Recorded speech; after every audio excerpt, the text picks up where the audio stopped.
echoing the metaphysical beliefs of many Circle fans. But it's the film's geometry it's to enthrall most, revealing that many of the shapes, one of which famously made the cover of a 1990 Led Zeppelin album, hold entirely new answers to Euclidean problems. Set mainly in the bucolic beauty of Wiltshire, England, a hotbed of Circle activity, What on Earth touches on famous hoaxes and enjoys a brief visit to the conspiracy theory place. The film's main attractions, though, are the patterns themselves. Fantastically precise whorls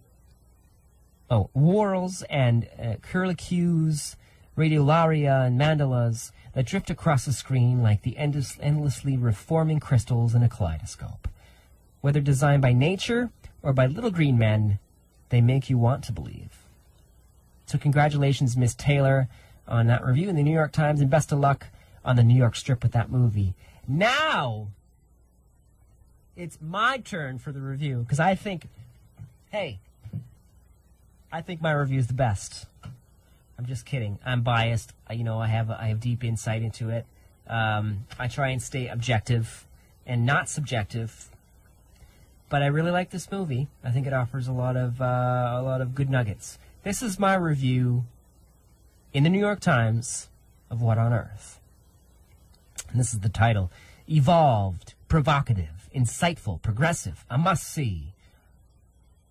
Visually stunning and equally perplexing, crop circles offer us the opportunity to expand our contemporary thought outside the box and equip us with the necessary tools to mentally prepare for obvious emerging paradigm-altering scenarios. With what intelligence or in what form is the question we need to ask ourselves. Many crop circles have bulletproof scientific evidence suggesting that this is indeed the case. There is a technology at work here. If the circles are being created by highly advanced human means, why are they allowing the release of groundbreaking mathematical formulae? If it isn't us, we're facing a cosmic inauguration. Suzanne Taylor, on the front lines of contemporary thought, elegantly and intelligently brings us this masterpiece on the crop circle enigma and encourages us to face the mounting evidence revealing that there exists a much bigger picture, a reality far broader than the scope that we've been led to believe. So, there you have it. That's my take. Have you guys seen it? If you haven't seen it, go see What on Earth. It's definitely worth it. We had a screening here at the CBC Room in Halifax a few years back, and I loved it. Right after the movie, I started writing a script for the show about crop circles, and I said, what am I doing? Let's just go straight to the source. Let's call Los Angeles, talk to Suzanne Taylor, and see what she has to think about it. So that's what I did, and I'm glad I did. It was a great movie. This next story is very exciting to me, and I almost didn't put it on the show. I almost didn't, and then I read through it and I thought, wow, this is a great story. I've got to read this. The title of it is Irish Astronomer Says He's Successfully Tracked UFOs. And he says that he can now predict when they'll next occur. Now, for all you guys, if you go to Ustream right now, ustream.com/channel/UFR, I am going to go into the chat right now. And if I can find it, where the heck is it? I'm going to go into the chat. Huh. It's gone. Weird. Anyway, I was going to post the link for this, for some of these stories. But apparently, I can't. Maybe it's this window here. Hold on. Nope.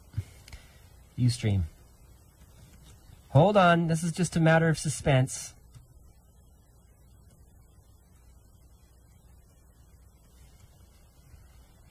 Okay. Here we go. So, the link. Give you the link. Well, it's not that dramatic. I'll give you some link for some videos later that you can kind of follow. But check this out. Pop it in here. If you join me here, you can not only see me, but you can get this link here. Oh, unbelievable. They're actually asking me. They're actually asking me for my login. Bear with me. Anyway, while this is loading up, I'll read this to you. It's amazing. This was published on Friday, April 22nd, a couple days back. It says here, Eamon Ansbro, a Roscommon-based astronomer, has attracted international media attention as he claims his research has unearthed evidence of extraterrestrial activity. Now, the Boyle local wants to put his town on the map, establishing a center for all things UFO. For the past 20 years, this guy from the town of Boyle has been carrying out research on ET intelligence, and he's been giving presentations all over the world, including one to the French government. And although his work might seem controversial and unusual, he insists it's carried out scientifically. It's been published, his work by the European Space Agency, and he works as a part of the group of scientists called OSETI, Optical Search for Extraterrestrial Intelligence. He says that his recent work shows that alien spacecrafts follow defined paths around the Earth. This is cool. In his hometown of Boyle, Ansbro has set up an all-sky camera to monitor the whole sky hemisphere around the clock. The camera, which comprises of 11 cameras, record anything that moves or is unusual. Ansbro, along with other scientists, has collated the data, which suggests that spacecrafts are circling the Earth. You getting this? He's documenting that spacecrafts are circling the Earth. Is that cool or what? So his cameras are catching these things in the air, and he's catching a defined path. I just think that is so amazing. I'm having a hard time believing that I can't, like, join my own chat. Weird. All right, let me see. What? Well, apparently Ustream is not what I'd like to use for the chat.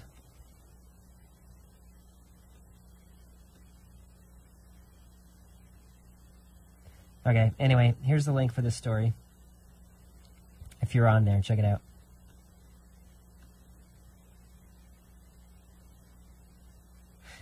So, you know, this is this dude giving scientific data analysis of spacecraft circling the Earth.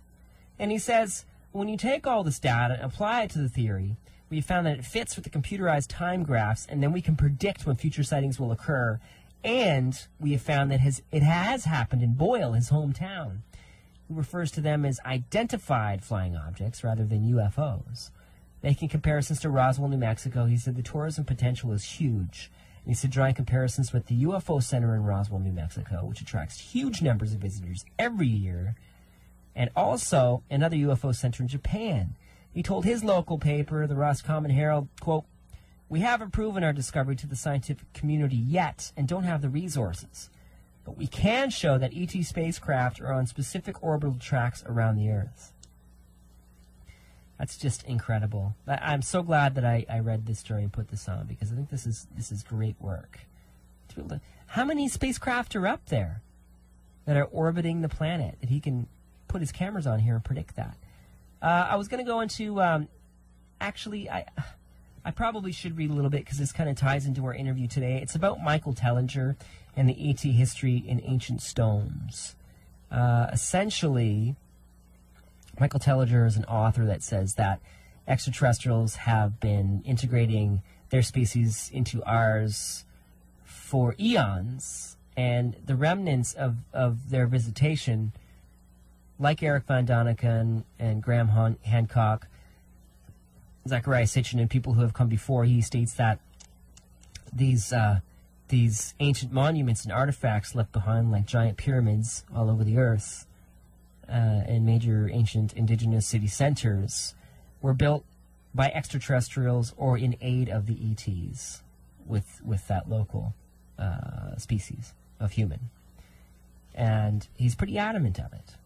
He gets pretty upset, too, when people try and cross him. He says, you know, if you have a 200-ton block, you're talking about thousands of people to lift a 200-ton block way back then. He says that we just don't have the technology. We just didn't have the technology to move things this huge, and not only just to move them. I mean, that's brute force. That's that's one thing. But to place these things, level the ground, get all these things to fit so not even a sheet of paper can fit in between them, it's just incredible, he says. Without mortar even, you know?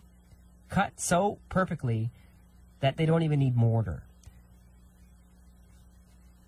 You know, him and other people, of course, they said that, you know, a lot of these places are built in strategic locations too, and specifically in areas of energy, because the civilization, whoever built them, seemed to have an understanding of energy grids, like in Karnak, where apparently if you walk through, you know, some of the hallways in Karnak, you can feel strong energy. So, if you haven't heard of Michael Tellinger, check him out. Very cool. I have all the links for all of these stories available. That they will be available on the show notes of Blogspot, Unified Field Radio at blogspot.com. See if I can post that one on here for you.